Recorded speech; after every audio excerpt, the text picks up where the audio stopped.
বাংলাদেশের সর্বশেষ গুরুত্বপূর্ণ আপডেট সংবাদে আপনাকে স্বাগত। শুরুতেই সংবাদ শিরোনাম, পরে বিস্তারিত। শুরুতেই জানিয়ে দিব, আওয়ামী লীগ নেতার নেতৃত্বে হামলা, গুলি, বিএনপির অফিস ভাঙচুর। নড়াইলের কালিয়ায় বুড়িখালী গ্রামে আধিপত্য বিস্তারকে কেন্দ্র করে বিএনপি লোকজনের উপর গুলিবর্ষণ এবং কুপিয়ে জখমের ঘটনা ঘটেছে। গত রাত 10টার দিকে আওয়ামী লীগ নেতা জামাল হোসেনের নেতৃত্বে হামলা হয়েছে বলে অভিযোগ করেছেন ভুক্তভোগীরা। এ সময় ভাঙচুর চালানো হয় বিএনপির কার্যালয়। এরপর জানিয়ে দিব, বিচার বহির্ভূত হত্যাকাণ্ডের প্রতিবাদে ইবিতে মিছিল। সম্প্রতি ঢাকা বিশ্ববিদ্যালয় এবং জাহাঙ্গীরনগর বিশ্ববিদ্যালয়ের শিক্ষার্থী কর্তৃক দুইজনকে পিটিয়ে হত্যার প্রতিবাদে ইসলামী বিশ্ববিদ্যালয়ে ইবিতে মিছিল করেছে সাধারণ শিক্ষার্থীরা। জানিয়ে দিব, সাবেক মন্ত্রী এবং এমপিদের বিরুদ্ধে প্রায় 750 মামলা, 6 জেলায় এখনও মামলা হয়নি। এদিকে দলের শৃঙ্খলা ফেরাতে স্মার্ট অ্যাকশনে তারেক রহমান। আগামী সপ্তাহে 3 জেলায় সমাবেশ করার সিদ্ধান্ত। শেখ হাসিনা সরকারের পতন ঘটাতে দীর্ঘ 1.5 দশক ধরে রাজপথে সোচ্চার ছিল বিএনপি। সেই আন্দোলনের নেতৃত্বে ছিলেন দলের চেয়ারপারসন বেগম খালেদা জিয়া এবং ভারপ্রাপ্ত চেয়ারম্যান তারেক রহমান। এবারে জানাবো, ডক্টর ইউনূসকে মামলা দিয়েছিল জেলে রাখার জন্য, বললেন মির্জা ফখরুল। ঠাকুরগাঁওয়ের জনসভায় বিএনপির মহাসচিব মির্জা ফখরুল ইসলাম আলমগীর বলেছেন, অন্তর্বর্তীকালীন সরকারের প্রধান উপদেষ্টা অধ্যাপক ডক্টর মোহাম্মদ ইউনূসকে সম্মাননা দেয়া হয়নি, মামলা দিয়েছিল তাকে জেলে রাখার জন্য। এবং সর্বশেষ জানিয়ে দিব, যুক্তরাষ্ট্রের আদালতে বিচারককে প্রকাশ্যে গুলি করে হত্যা। যুক্তরাষ্ট্রের কেন্টাকিতে লেসার কান্টি কোর্ট হাউসে বিচারককে প্রকাশ্যে কয়েক রাউন্ড গুলি করে হত্যা করা হয়েছে। এই বিচারকের নাম কেভিন মুলিনস। ঘটনাস্থলেই তার মৃত্যু হয়েছে। কেন্টাকি অঙ্গরাজ্যের পুলিশ এসব তথ্য জানিয়েছে খবর বিবিসির। বিচারককে হত্যার ঘটনায় লেসার কান্টি শেরিফ শাওন স্টিফেনকে 43 গ্রেপ্তার করা হয়েছে। পুলিশ জানিয়েছে, বৃহস্পতিবার 19 সেপ্টেম্বর ওই বিচারকের সঙ্গে আদালতের মধ্যেই তর্কাতর্কিতে এক পর্যায়ে তাকে গুলি করে হত্যা করা হয়। তবে এর পেছনে কী কারণ রয়েছে তাৎক্ষণিকভাবে তা খুঁজে পায়নি পুলিশ। প্রিয় দর্শক, এতক্ষণ শুনছিলেন সংবাদ শিরোনাম, এবারে বিস্তারিত। তবে তার আগে বন্ধুরা, অনুরোধ থাকবে এই সংবাদটিতে একটি লাইক দিন। এই চ্যানেলে আপনি নতুন হয়ে থাকলে আমাদের সংবাদটি দেখতে দেখতে চ্যানেলটি সাবস্ক্রাইব করে রাখুন। কমেন্ট করে আপনার মূল্যবান মতামত জানিয়ে দিন বন্ধুরা, আপনি বিশ্বের কোন দেশ থেকে বা বাংলাদেশের কোন স্থান থেকে আমাদের সংবাদটি দেখছেন এবং শুনছেন। এবারে বিস্তারিত। আওয়ামী লীগ নেতাদের নেতৃত্বে হামলা, গুলি, বিএনপির অফিস ভাঙচুর। নড়াইলের কালিয়ায় বুড়িখালী গ্রামে আধিপত্য বিস্তারকে কেন্দ্র করে বিএনপির লোকজনের উপর গুলিবর্ষণ ও কুপিয়ে জখম করার ঘটনা ঘটেছে। এ এলাকায় নিজ কর্তৃত্ব বজায় রাখতে বৃহস্পতিবার 19 সেপ্টেম্বর রাত 10:30টার দিকে আওয়ামী লীগ নেতা জামাল হোসেন ধলার নেতৃত্বে হামলা হয়েছে বলে অভিযোগ তুলেছে ভুক্তভোগীরা। এ সময় ভাঙচুর চালানো হয় বিএনপির কার্যালয়ে। এই ঘটনায় গুলি এবং টেটাবিদ্ধ দুইজনকে নড়াইল সদর হাসপাতালে প্রাথমিক চিকিৎসা দিয়ে উন্নত চিকিৎসার জন্য খুলনা মেডিকেল কলেজ হাসপাতালে নেওয়া হয়েছে। পুলিশ এবং স্থানীয় সূত্র থেকে জানা যায়, বুড়িখালী গ্রামে আওয়ামী লীগ নেতা ইউপি সদস্য জামাল হোসেন ধলার কর্তৃত্ব চলছিল।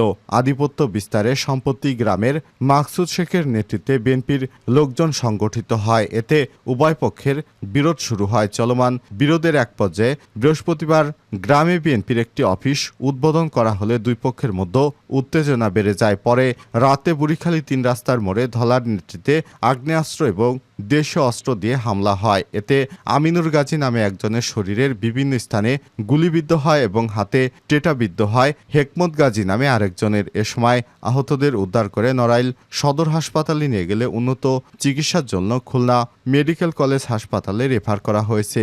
অপরাধীদের ধরতে এলাকায় যৌথ বাহিনী অভিযান চালাচ্ছে। বিচার বহির্ভূত হত্যাকাণ্ডের প্রতিবাদে ইবিতে মিছিল।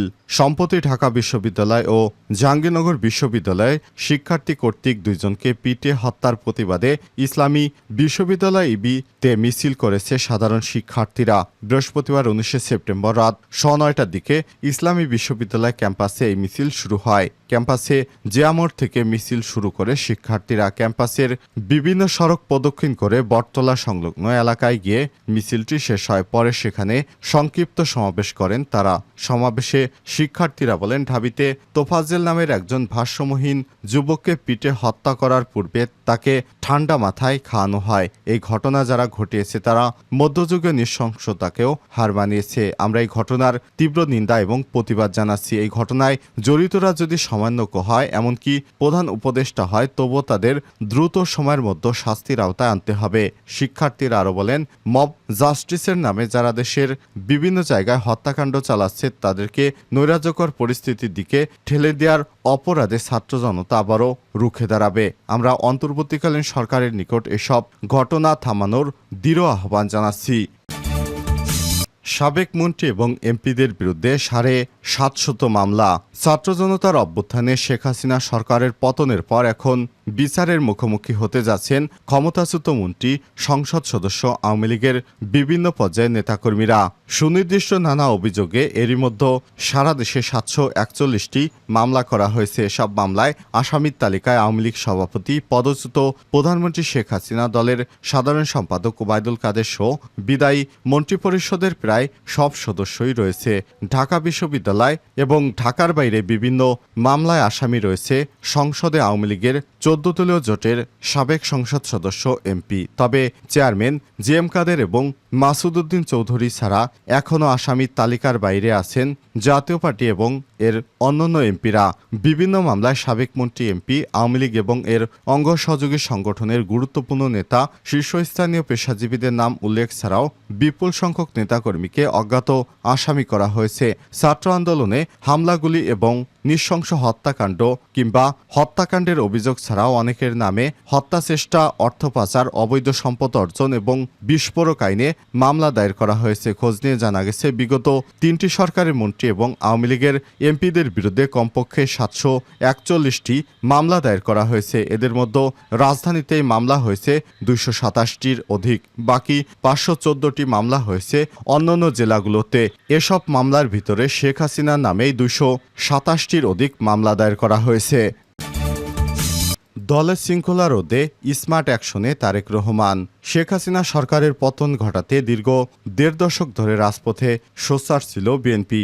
সেই আন্দোলনের নেতৃত্বে ছিলেন দলের চেয়ারপারসন বেগম খালেদা জিয়া এবং ভারপ্রাপ্ত চেয়ারম্যান তারেক রহমান। আন্দোলন সংগ্রামের নানা ধাপ পেরিয়ে গত জুলাই আগস্টে ছাত্র জনতার সফল অভ্যুত্থানের মধ্য দিয়ে গত 5 আগস্ট পদত্যাগ করে ভারতে পালিয়েছে শেখ হাসিনা।